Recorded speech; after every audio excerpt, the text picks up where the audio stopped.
¿Qué pasó con esta denuncia que presentó y por qué, fundamentalmente? Nosotros presentamos junto a mis colegas, la diputada Mónica Fein, que es compañera también del bloque, presentamos una denuncia porque estamos realmente preocupados por una serie de hechos y una escalada antidemocrática que viene desde el inicio de este gobierno, pero que va tomando ribetes que realmente asustan, ¿no? El presidente Javier Milei asumió de espaldas al Congreso y parecía esto más, ¿no? Bueno, él es así, es una persona disruptiva, asume de espaldas al Congreso. Luego dictó el DNU 70, que es un DNU que modifica a sola firma más de 300 leyes que se votaron y se debatieron durante muchísimo tiempo en el Congreso, las deja sin efecto. En enero, cuando manda la primera versión de la ley bases, esto por ahí no lo recordamos tanto, pero fue así, pedía la delegación legislativa por 4 años, o sea, pretendía gobernar los 4 años sin el Congreso. Luego vino la dinámica de los decretos de necesidad y urgencia y el veto a las leyes votadas por el Congreso. Esto también acentúa, obviamente, el carácter antidemocrático de este presidente. Y en ese contexto aparece un grupo de personas que desde redes sociales, desde el streaming y a veces incluso en distintas marchas o en distintos actos, vienen a sostener este proyecto y esta pulsión autocrática que tiene Milei con mucha violencia, fundamentalmente como un capítulo necesario para infundir el miedo, que es en base a lo que está gobernando también Javier Milei. Miedo que tienen los gobernadores porque el año que viene, en un año electoral sin presupuesto aprobado, van a tener que ir a mendigar algunas monedas a la Casa Rosada para que no les estallen las provincias.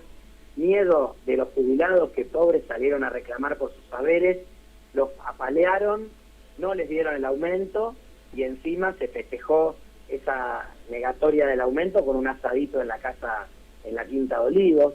Miedo de distintos sectores que, por ejemplo, han visto en esta campaña Casa de Brujas macartista de la ESI cómo se estigmatiza el debate y la discusión de la sexualidad con tipos que pueden decir que les chupa la pija la opinión de los cucas, pero uno no puede decir pija en un libro en un contexto del relato de una situación de abuso, de una víctima, que es un recurso pedagógico para trabajar la educación sexual integral en las escuelas, ¿no? Y yo creo que lo peor que podemos hacer es entrar en el juego de comernos el miedo. Por eso nosotros decidimos presentar una denuncia penal. El acto deliberadamente buscaba este objetivo de infundir el miedo, un acto con una estética fascista, es profeso, decididamente hecha a propósito para el miedo, la iluminación, el ámbito, el lugar, los discursos, los insultos, esta idea de llamar a la acción directa, de convocar a una guardia pretoriana y a un brazo armado para defender al gobierno del líder, ¿no? El líder que es infalible, que no se equivoca ni siquiera cuando se ata los cordones, es infalible el líder y hay que defenderlo. Bueno, todo esto es parte de un ecosistema de mucha violencia, de un ecosistema autocrático, autoritario, que si no lo denunciamos a tiempo, nos vamos a dar cuenta muy tarde cuando hayamos perdido parte del valor de nuestra joven democracia. A mí me gustaría que me cuente, que me relate más allá de estos hechos que coincidimos con vos, tiene todas estas características. Pero me pareció que en una Cámara de Diputados, representantes de todo el país, únicamente hayan surgido esta iniciativa de parte de 2 diputados. ¿Vos creés que esto que estabas diciendo vos de que este miedo que están infundiendo no tenemos que dejarlo que gane? ¿No crees que ya de alguna manera eso está sucediendo? Porque yo puedo retrotraer a una semana atrás y recordar cómo Milei, por ejemplo, trató de golpista a un líder como Raúl Alfonsín, por lo menos un líder para el radicalismo. Los radicales miraron para otro lado. ¿Vos creés que entonces no hay receptividad como la que ustedes sintieron al ver un acto semejante como el que sucedió en San Miguel el fin de semana? Yo creo que por un lado hay mucha perplejidad de la sociedad democrática frente a Milei. No terminamos de ver por dónde entrarle, cómo entenderlo, ¿no? Una persona que no tiene ningún límite, que tiene una crueldad total y una profundidad y una firmeza en las decisiones que sorprende. Después, obviamente, en el arte político, algunos no actúan ni reaccionan porque dependen de lo que le dicen los gobernadores. Otros estarán viendo si hacen algún negocio con el gobierno. Otros están de acuerdo con lo que está haciendo Milei y se lamentan no haberlo hecho ellos cuando estuvieron en el gobierno o no haberse animado a ir tan a fondo con este cruel y brutal ajuste que lleva adelante Milei, y entonces consienten y acompañan desde su lugar. Otros están todavía debatiendo y tratando de entender cómo nos trajeron y cómo fracasaron y nos trajeron a esta situación. Entonces no terminan de encontrar por dónde encarar el tema.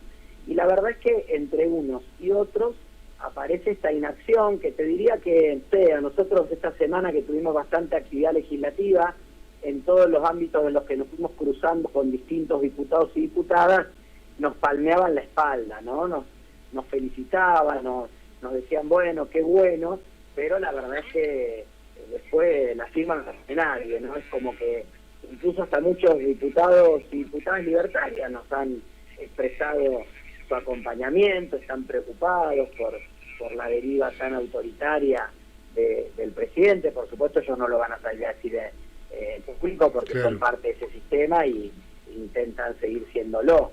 Entonces creo que hay como una falta de reacción de parte de la sociedad democrática que de a poco va apareciendo. Te digo que ayer nos llamaron un colectivo de abogados de derechos humanos que van a sumarse a la denuncia. Sabemos que algún otro sector político también lo hará. Hoy la gente de los organismos de derechos humanos y también me pidieron el texto de la denuncia porque quieren hacer una presentación propia en el mismo sentido.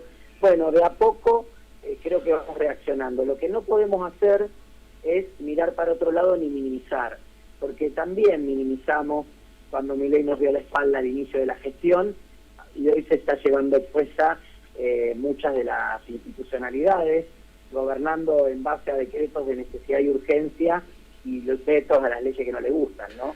Y ahora eso aparece sin reacción. Ahora, desde el punto de vista político, ¿crees que es inteligente, por ejemplo, las últimas declaraciones pegándole nada menos que a su propia vicepresidenta? Si algo hay que reconocerle es que actúa auténticamente, no tiene filtro. Lo que pasa es que es una persona que un modo, una personalidad e ideas que yo no comparto en lo más mínimo. Ojalá esa capacidad de decisión la tuvieran algunos dirigentes con los que uno está más cerca ideológicamente, pero bueno, él sin filtro dice todo, bueno, pone la interna para exponerla a su vicepresidenta y sacarla ya directamente del ecosistema parlamentario. De alguna manera Victoria Villarroel ya queda afuera. Es cierto que Victoria Villarroel le ha facilitado cuestiones en el Senado. También es cierto que Milei se imagina en el cual en la elección del año que viene va a recuperar espacio parlamentario y todo indica que debiera ser así si todo sigue como se supone que seguirá. Entonces se le estás dando la derecha con el tema económico-financiero. Estás adelantando claro, de que no, crees que va a seguir bien, porque hasta ahora financieramente estamos bien, hay que reconocérselo. Yo diría que este momento económico es exitoso en los términos de Javier Milei. Inflación sigue habiendo, con precios muy altos y salarios muy bajos. Hay una estabilidad cambiaria momentánea, fruto de una brutal especulación, y se viene un endeudamiento extra para seguir manteniendo este veranito lo más que se puede y tratar de llegar a las elecciones, porque obviamente, como habitualmente pasa en nuestro país, los sectores medios esperan con ansias estos momentos, porque es el momento en el cual pueden vacacionar en Brasil o en Miami, se pueden cambiar el auto. Bueno, ahora viene todo esto de las importaciones baratas a través de las plataformas sin impuestos y las tarjetas también sin impuestos, lo cual va seguramente a demandar muchos más dólares de los que producimos, y por otra parte también va a exponer y va a debilitar mucho la industria nacional en algunos sectores. Digo, hay un combo que le hace que se le ordene, que yo no creo que sea positivo para el país. Lo que pasa es que si la burbuja aguanta hasta las elecciones de medio término, aguantará y él podrá tener un resultado exitoso como tuvo Mauricio Macri en 2017. Y después, lamentablemente, cuando la burbuja se pinche, sea cuando sea, pero se va a pinchar, o al menos esa es la evaluación que yo hago, porque soy crítico del modelo que está impulsando Javier Milei. Bueno, los que vamos a quedarnos con las deudas y con la pobreza y con un rebrote inflacionario y con salarios por el piso, vamos a ser los argentinos y las argentinas. Somos Radio Noticias.